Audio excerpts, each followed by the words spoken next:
নমস্কার বন্ধুরা, Pinki kitchen village স্টাইলে আপনাদের সকলকে জানাই স্বাগত।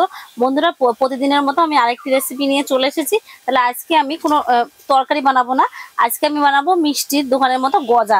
যে গজাটা আপনারা দোকান থেকে কিনে খান, সেটাই আজকে আমি বাড়িতে বানিয়ে আপনাদেরকে দেখাবো, খাস্তা গজা। তাহলে এই গজাটা আমি কিভাবে বানাবো আপনাদের দেখতে হবে প্রথম থেকে শেষ অবধি, আশা করি ভালো লাগবে। তাহলে চলুন আমি এই গজাটা কিভাবে বানাচ্ছি। বন্ধুরা, প্রথমে আমি একটা গামলা নিয়ে নিয়েছি, স্টিলের একদমই শুকনো গামলা। এবার আমি কিছুটা পরিমাণ মতো ময়দা নিয়েছি। ময়দাটা নিয়েছি আমি এখানে 500 গ্রাম ময়দা। এবার এই ময়দাটা আমি বড় গামলায় ঢেলে নেব। ময়দা তো আমি ঢেলে নিলাম। এবার আমি আমার পরিমাণ মতো দিয়ে দেবো লবণের মধ্যে, ময়দার মধ্যে লবণ দিয়ে দিলাম। আর দিয়ে দেবো, আর এই গজা বানানোর জন্য আপনারা কিন্তু এর মধ্যে ময়দার মধ্যে ঘি, সাদা তেল, মাখন যে কোনো কিছু ব্যবহার করতে পারবে, কিন্তু আমি এখানে ব্যবহার করছি সাদা তেল। প্রথমে অল্প কিছু সাদা তেল দিয়ে দিলাম, দিয়ে এটা আমি ভালোভাবে মেখে নেব।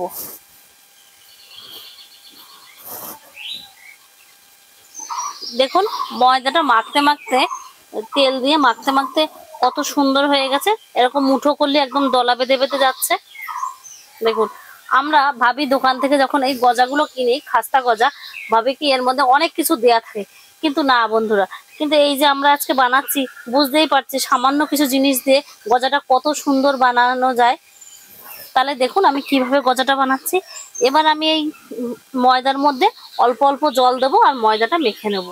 তাহলে আমি প্রথমে অল্প জল দিয়ে দেবো, দিয়ে আবারও ময়দাটা মেখে নেব।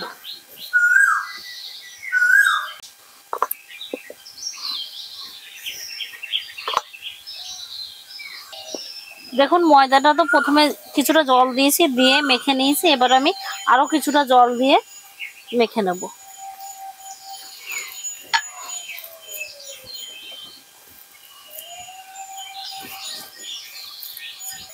মাখার সময় আমি কিন্তু এই ময়দা মাখাটা একদম বেশি নরম করব না, মিডিয়াম করে মেখে নেব।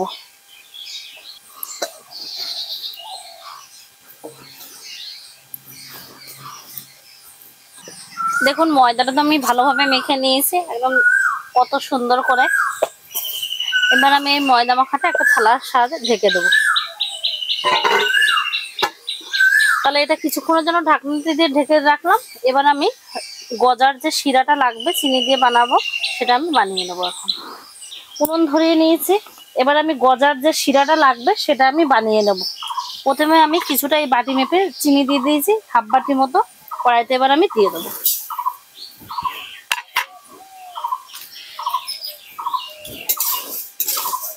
চিনি তো দিয়ে দিয়েছি। এবার আমি চিনি যে বাটিতে দিয়েছি সেই বাটি মেপেই আবার জল দিয়ে দিচ্ছি, দিয়ে এটা আমি ভালোভাবে জ্বালিয়ে নেব। দেখুন, চিনির শিরাটা তো ফুটে উঠেছে। এবার আমি এখানে 4টে এলাচ ফাটিয়ে দিয়ে দেবো। এটা সেন্টও হবে, বেশ ভালো খেতেও লাগবে। তাহলে চিনির শিরাটা আরেকটু জাল হয়ে নিক, তারপরে আমরা নামিয়ে নেব।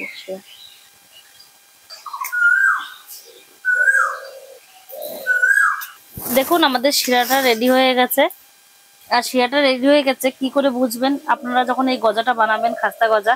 এই যে চিনির যে জলটা এইভাবে ধরলে এরকম একদম এরকম আঠা আঠা মতো হয়ে যাবে, তখনই বুঝবেন যে এই গজা বানানোর যে শিরাটা সেটা হয়ে গেছে। তাহলে এখন আমি এই শিরাটি নামিয়ে নেব। এবার আমি ঢেকে রাখা ময়দাতে এটা আমি আটা বেলা পেঁচে দিয়ে ভালোভাবে আরেকটু মেখে নেব। এবার আমি মেখে নিয়েছি। এবার আমি এটা বেলুনের সাহায্যে বেলবো। এবার আমি এই ময়দাটা ভালোভাবে বেলে নেব, উল্টে পাল্টে সব দিক করে বেলে নেব। প্রথমে তো আমি রুটির মতো বেলে নিয়েছি। এবার আমি ছুরির সাহায্যে দুই দিকই সমানভাবে কেটে নেব। এবার আমি এক পিঠ আরেক পিঠের সাথে সমানভাবে দিয়ে মুখগুলো এইভাবে দিয়ে দিয়ে বন্ধ করে দেবো। এই যে এইভাবে। গজা বানানোর সময় এই মুখ কিন্তু খোলা থাকলে হবে না, মুখগুলো হাত দিয়ে এইভাবে টিপে টিপে বন্ধ করে দিতে হবে। এপাশে করে দিয়েছি, এবার এই পাশগুলো ঠিক এইভাবে করে দেবো। এবার আমি এটা আবার বেলে নেব। এবার আমি এই মাছের থেকে আবারও কেটে নেব। আমার এখানে রুটি বেলার পিঠেটা ছোট, ওই জন্য আমি বেলার সময় আমার এখান থেকে সাইড থেকে বেরিয়ে যাচ্ছে। এবার আমি একইভাবে ঠিক একটার উপর একটা দিয়ে আবারও মুখটা আটকে দেবো, দিয়ে এইভাবে টিপে টিপে মুখগুলো বন্ধ করে দেবো। মুখ কিন্তু বন্ধ করতেই হবে, নাহলে কিন্তু গজার যে ভাঁজটা সেটা খুলে যাবে ভাজার সময়। এবার আমি আবার একইভাবে আবারও বেলে নেব। এবার আমি ঠিক একইভাবে আবারও মাছ বরাবর কেটে নেব। কেটে আবার এই পিঠের সাথে দিয়ে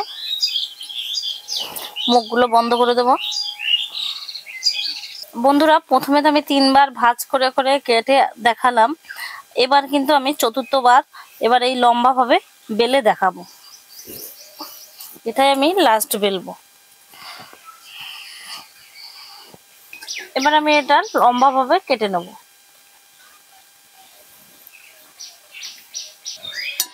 কেটে এবার আমি এটা একটার উপরে একটা দিয়ে দেবো, দিয়ে আবারও মুখগুলো জয়েন্টের সাথে বন্ধ করে দেবো। এবার আমি এটা এইভাবে করে করে লেবেল করে নেব মুখটা। আর এবার আমি এই গজা শেপ ছুরি দিয়ে কেটে নেব।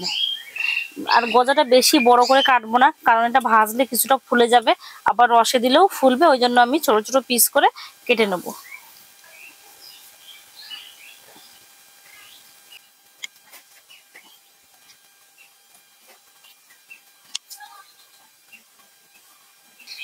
দেখুন, একদম আমি খাস্তা গজার মতো পিস পিস করে কেটে নিয়েছি। দেখুন, এর ভিতরে কিন্তু বেশ লেয়ার পড়ে গেছে। এবার এটা আমি এখন ভেজে নেব। তেল গরম হয়ে গেছে, এবার তেলের মধ্যে আমি এই গজাগুলো দিয়ে ভেজে নেব।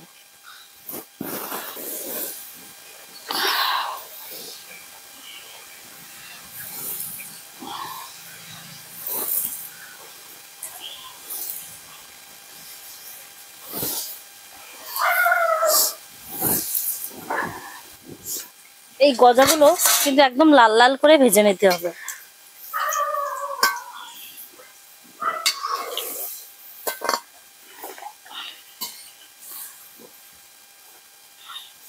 উল্টে পাল্টে দিতে হবে ভাজার সময়।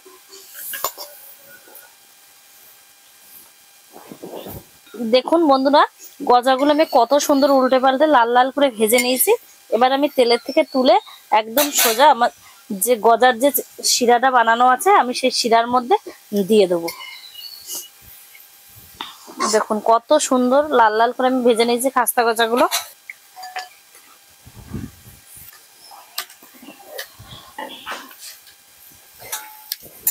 এবার আমি এই খুন্তি দিয়ে গজাগুলো ভালোভাবে রসের মধ্যে চেপে চেপে দেবো, তাহলে গজার ভিতরে রসটাও ভালোভাবে যাবে আর গজাটাও বেশ খেতে ভালো হবে। তাহলে গজাটা কিছুক্ষণ ভিজুক রসের মধ্যে, তাহলে আপনারা দেখতে থাকুন আর আমার সঙ্গে থাকুন। দেখুন বন্ধুরা, এই গজা তো আমি ভিজিয়ে রেখেছিলাম, প্রায় 1 ঘন্টা হয়ে গেছে। এবার আমি এই রসের থেকে গজাগুলো তুলে নেব। যত বেশি ভেজবে তত বেশি ভালো হবে। হ্যাঁ, গজাটা কত সুন্দর হয়েছে দেখো মা, পুরো দোকানের মতো খাস্তা গজা।